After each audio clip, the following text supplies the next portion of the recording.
Yaxshimisiz do'stlar? Men sizlarning yuzi tuvan Xijiljon do'stonlar yondim.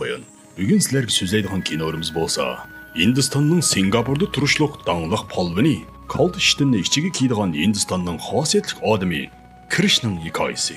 Kichik chig'idan boshlab ota-onasidan yetim qolgan Krishish momisi bilan birga yashaydi.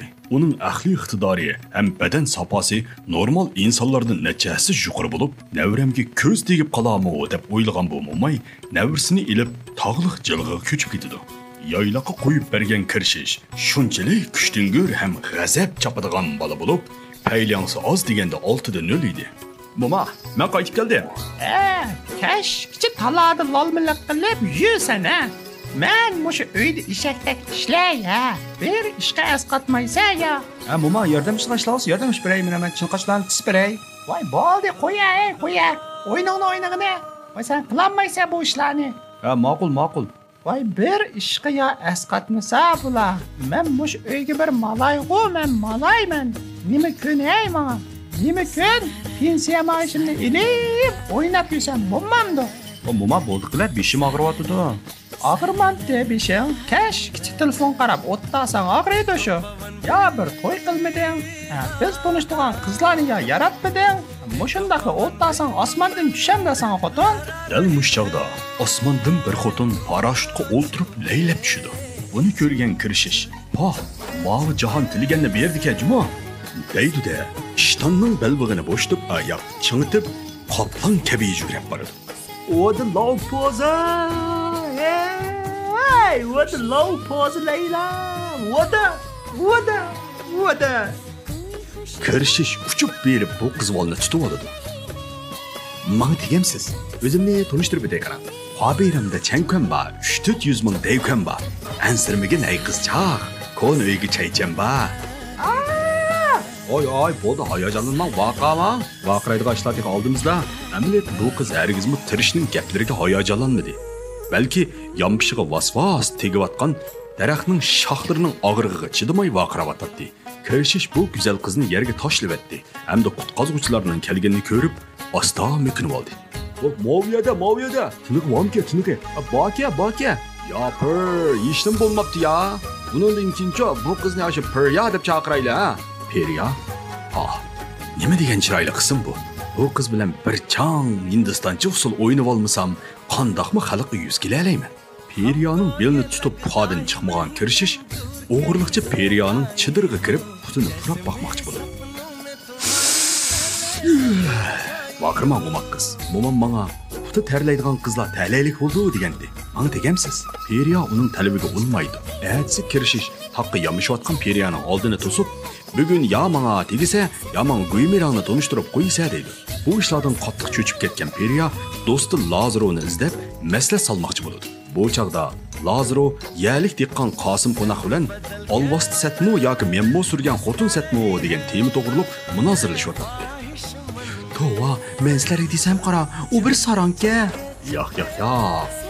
U bir sarang emas. Balki siz sarang. Siz bu yoshga kelganda achiqqiniga qo'shilsangiz bo'ladi. Siz bundaq joylik qilib unimay turib olsangiz, u keyin sizning jiboringizning ostiga kirib sizni xotinim deb turib olsa va u chaqda nima deysiz? Sapamiyo degan bilan tugmaydi u ish. Periya amalsizlikdan ko'rishmoqchi bo'ldi. Krishish bilan ko'rishgan Periya uning budir chochlaridan, qamlashgan chiroyidan, qovul muskullaridan, to'lg'inib turgan bellaridan ta'sirlanib, "Xo'sh, bu yerda 2 kun muhabbatlashib qo'ysam, namping yo'llarimning qaysi birisi biladi, deydi-da. Birlikda usulga tushdi. Ular tog'da o'ynaydi, bog'da o'ynaydi. O'rmonlikda o'ynaydi, chimlikda o'ynaydi.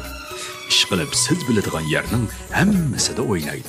2 puti shaloqshib ketguncha o'ynagan Periya dam ilish vaqti to'shib Singapurga qaytib ketdi. Periya bilan Lazarov bir axborot shirkatida ishlaydigan bo'lib, boshlig'i ularni chaqirib, "Sizlar ishga 3 kun kechikib keldinglar.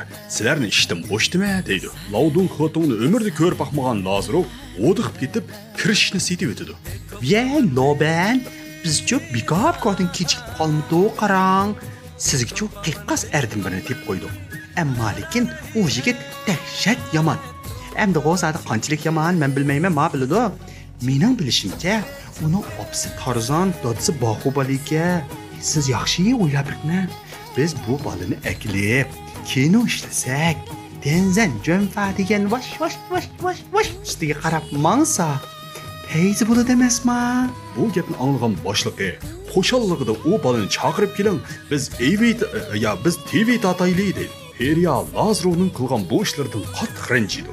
Hamda darhol kirishga telefon qilib, "Apam sizni bir ko'ray" deydi deb kirishishni Hindistondan oldab Singapurga aka olmoqchi bo'ladi. Buni anglagan kirishish bu xush xabarni mo'misiga aytdi. Voy, nima deydigan sa balam? Ey, bir o'g'il bola akak turib, qiz balaning yeniga boramsa? Yey! Qo'shni xo'limlarning oldida sat emasmi? Kasun o'zi. Xas bo'ldimi? Hozir qizlar yomon bo'lib ketdi. Voy, mo'ma, sen o'zingmi qiz bola-ku?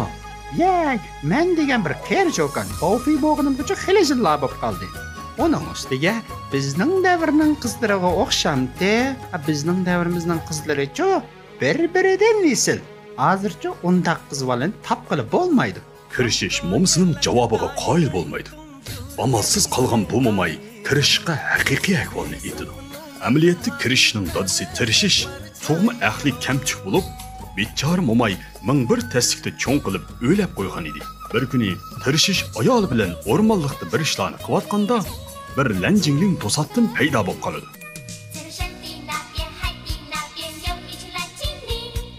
Bu lanjingling tirishishning beshini shundoq bir silishi bilan tirishish dunyodagi eng aqlli odamga o'zgaradi. Shuningdan keyin tirishishning danqi butun dunyoga purib ketdi. Tirishish dunyodagi eng cho'ng shirkatda jillab uyga qaytmay qiyqinib ishlaydi. Kirishishning opsi bo'lsa, dal shu vaqtida qo'saq ko'tardi. Kirishishning opsi kirishni tuqqan kuni dadasining o'lim xabari yetib keladi. Qo'shnilarning hammasi voy bu balaga ko'zi tegibdi deydi. Mana sen bu dadangdek intayin aqlliq bola oldun. Hamda bu kuchtingir yereğin dadangni tatmadı, kimni tatdı bilmedim. Lekin senin mi aqibating dadangdek bo'lib qolmisan deyman-ku balam. Seni mi ap keçivatma? Bu ishlardan xabar topgan kirishish qattiq ta'sirlanib, hayajonlanib, öksüp yig'lab, "Nishoda do'y mo'ma" deb yuktoqlarini yig'ishtirib Singapurga qarab yo'lga chiqdi. Bu chaqda Jiroqdagi Singapurda bir tabiiy inson o'zining razil maqsadini amalga oshirmoqchi edi. U bo'lsa-mu nacharlarning nachari, kirishning kashfiyotini o'zining qilib olgan, tavganda xing bo'lgan bu babato chiroy inson doktor Arya edi. U tirishning yasagan kelgusini ko'ra oladigan mashinasi bilan dunyoni bo'ysundirish maqsadiga yetmoqchi edi.